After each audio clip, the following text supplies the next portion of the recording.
yung dengue vaccine for use in the Philippines, of course.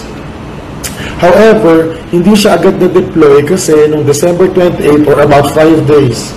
5 days pagkatapos nung rollout nung dengue vaccine, mga December 28 yun, sabi ng gobyerno parang hep, wag mo nang isaksak kasi wala pang World Health Organization guidelines, wala pa.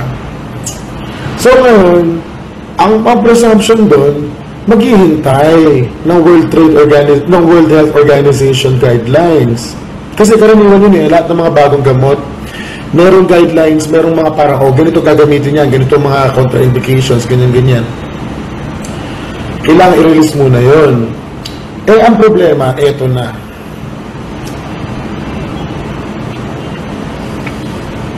Noong March 2016, namili tayo ng 3.5 billion pesos worth. 3.5 billion pesos worth na dengue vaccines. Approximately, 1 million shots. 1 million shots. At wala pa pong WHO guidelines nung panahon na yun. Ibig sabihin po mga friends, hindi natin alam kung okay na yung gamot o hindi, bumili na tayo ng 3.5 billion. Tapos ngayon ito na, noong April 2016, ang sabi ng Department of Health, naglabas na raw ng guidelines ang WHO at na-green light, kumbaga go na, itong deployment ng dengue vaccine. So, ang ginawa ko, nag-search ako sa World Health Organization ng document about dengue vaccine. Hold on. WHO.in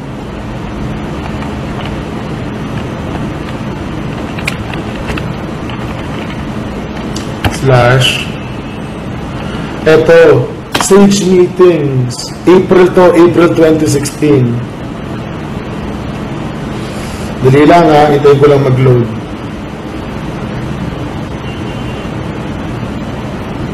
Alright, so okay ulitin natin March 2016, bumili sila ng 3.5 billion, 1 million shots, worth 3.5 billion pesos.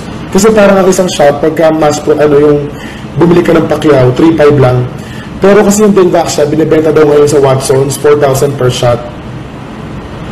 Approximately 3,500 pesos per shot. Ito ngayon, binabasa ko ngayon itong dengue vaccine. CYD-TDV dengue vaccine, clinical test results. Clinical test results. Sabi ito ni Peter Smith ng London School of Hygiene and Tropical Medicine for Stephen Thomas. Anyway, ito yung sinasabi. Ito Pag nag-dengue ka daw pala, yung first infection mo, regular dengue. Pag na-infect ka ulit, mas malala yung sintomas. Yun yung second infection. Yung third infection, parang first infection lang din. Okay? So ngayon, ang sabi dito rin sa research nila, in seronegatives, the first response to the first natural infection following vaccination is as if it was a second infection. Tagalogin ko para rin sa mga hindi pa nagkakadengue dati, ang response pag nagda-dengue sila para second infection. Ulitin ko pag kalimutan mo muna yung sinabi ko. Ang dengue daw, pag tinamaan ka ng dengue, regular dengue yun. Pag gumaling ka, tapos tinamaan ka uli, mas malala yun.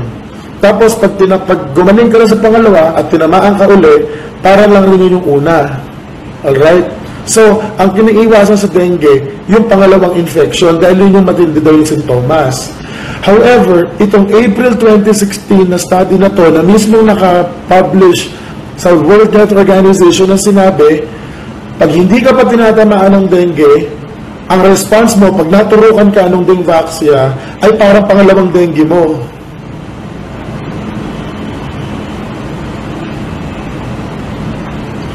Pero ito yung note. Yung part na to ay nagre-refer lamang sa mga 2 to 5-year-olds. 2 to 5-year-olds. So, ibig sabihin, para to doon sa mga toddlers.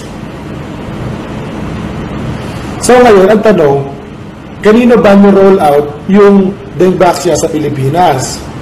Ni-roll out ito sa mga school children age 9 pataas. Alright? 9 pataas. So, punta tayo rin sa part ng study na nagre-refer din sa mga 9 pataas.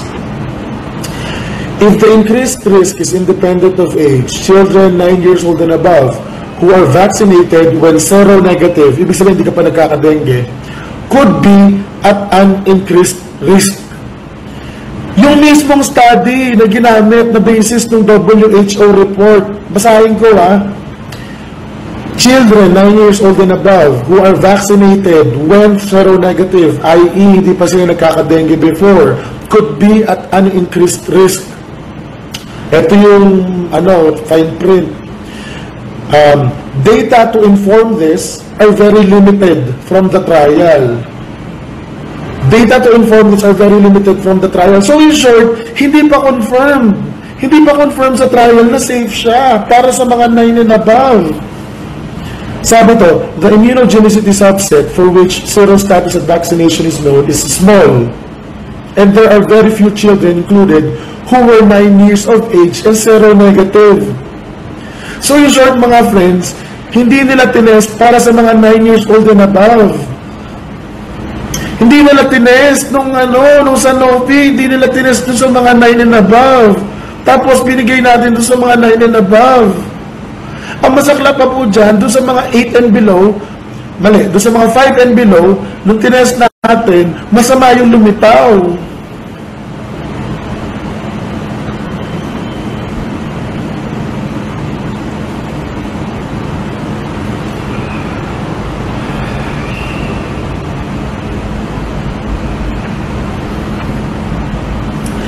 Basahin ko there is a theoretical possibility that vaccination may be ineffective or may even increase the risk. Ito age independent to There is a theoretical possibility that vaccination may be ineffective or may even increase risk of hospitalized and severe dengue in those who are seronegative. Pag sinabing seronegative, you've never had dengue. At the time of first vaccination, regardless of age. Sinabi na rito, may theoretical possibility. Bakit theoretical? Kasi hindi nga nila tinest. Sabi sa akin ni Dr. Ethel Pineda, pag ganyan nag-introduce ka ng bagong gamot, ang general rule, first, do no harm. Tangina, genocide to.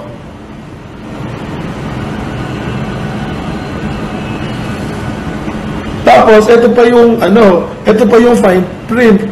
However, there are few trial data available on older seronegative positive participants to address this.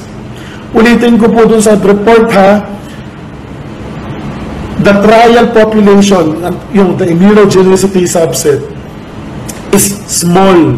Kasi daw, kakaunting mga bata ang kasama sa test na 9 years and above na seronegative.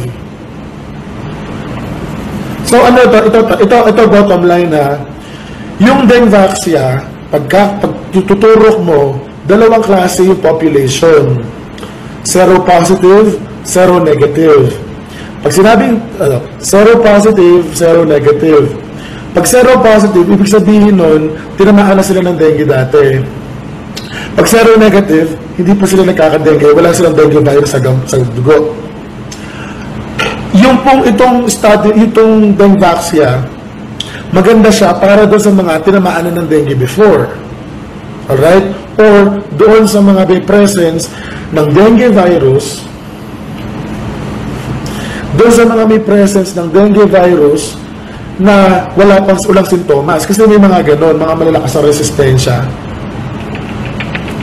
So ganito, kung ni-roll out yung dengue vaccine, dapat doon lang siya sa mga seropositive individuals. So sa mga bata na may dengue virus doon sa dugo.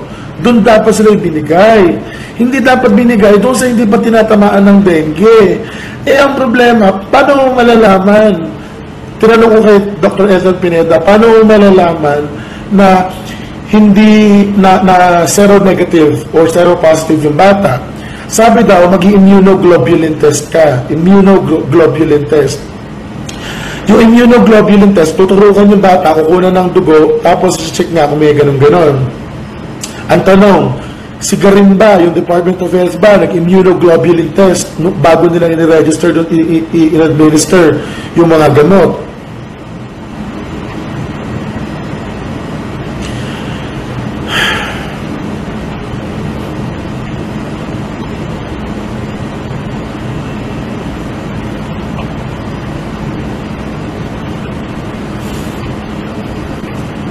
At sa pinagay niyo ba, 1 milyon na zero positive sa Pilipinas na mga 9-year-old na ba?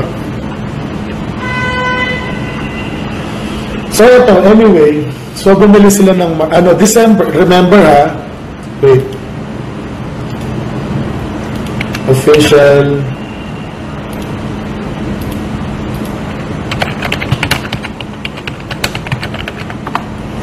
wait lang ha,